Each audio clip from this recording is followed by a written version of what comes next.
একদিন আল্লাহর নবী সাহাবা একরামদেরকে নিয়ে রওনা হলেন হিজরতের জন্য। এবার হিজরতে যাচ্ছে আল্লাহর হাবিব। কিছু দূর যাওয়ার পরে সাহাবা একরামগণ বললেন, ওগো আল্লাহর হাবিব,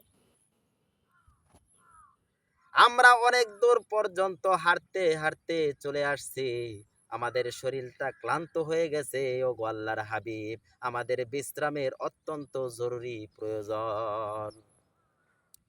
আল্লাহর হাবিব সাহাবা একরামকে বললেন, ও সাহাবা একরাম, অতি দ্রুত তাড়াতাড়ি তোমরা তাবু গেড়ে পড়ো। সাহাবা একরামগণ তাবু গেড়ে ফেললেন।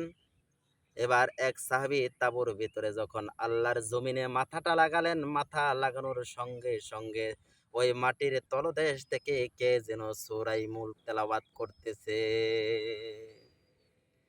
আরেকবার যখন মাথাটা লাগালেন, ওই সাহাবী একরাম আবার শুনতে পেলেন কোরআনের আওয়াজ।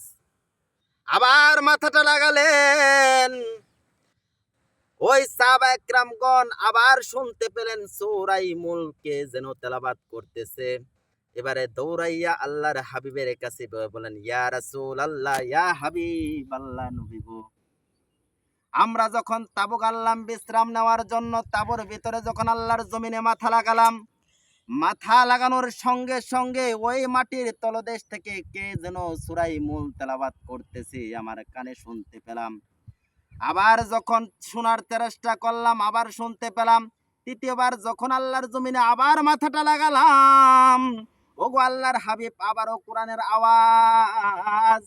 এবারে আপনার কাছে আসলাম দৌড়াইয়া, ওগো আল্লাহর হাবিব, আপনি যায়া যদি শুনতেন কোরআনের আওয়াজটুকু।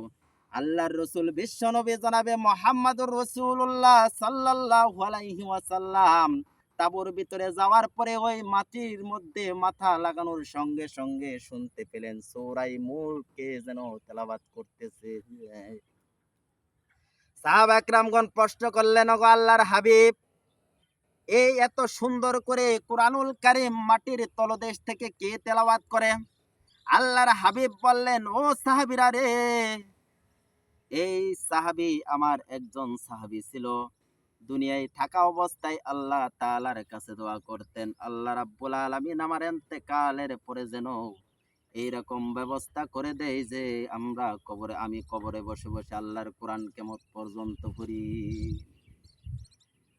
ও সাহাবা একরামগণ, আল্লাহ রাব্বুল আলামিন ওই সাহাবীর দোয়া কবুল করেছেন।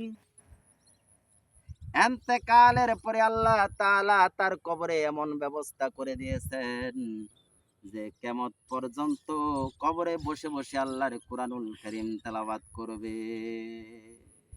আবার বিশ্বনবী জনাবে মুহাম্মদুর রাসূলুল্লাহ সাল্লাল্লাহু আলাইহি সাল্লাম সাহাবা একরামকে বললেন, ও সাহাবীরা রে,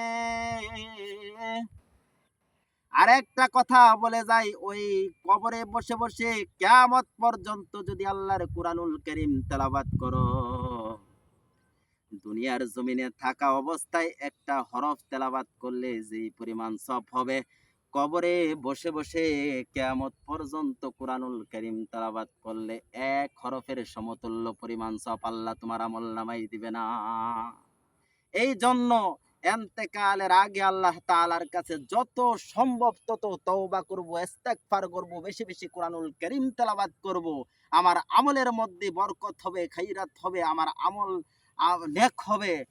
আর কবরে বসে বসে যদি কিয়ামত পর্যন্ত আল্লাহর কুরআনুল কারীম তেলাওয়াত করতে করতে শেষ হয়ে যায়, তো আল্লাহ রাব্বুল আলামিন এক হরফের সমতুল্য পরিমাণ সওয়াব তার আমলনামার মধ্যে দিবে না। এই জন্য সর্ব অবস্থায় আমরা বেশি বেশি কি করব? আমল করব, ইস্তেগফার করব, জিকির করব, হ্যাঁ, কুরআনুল কারীম তেলাওয়াত করব, সর্ব সময়ে সর্ব অবস্থায় আল্লাহর জিকিরে মশগুল থাকবো ইনশাআল্লাহ।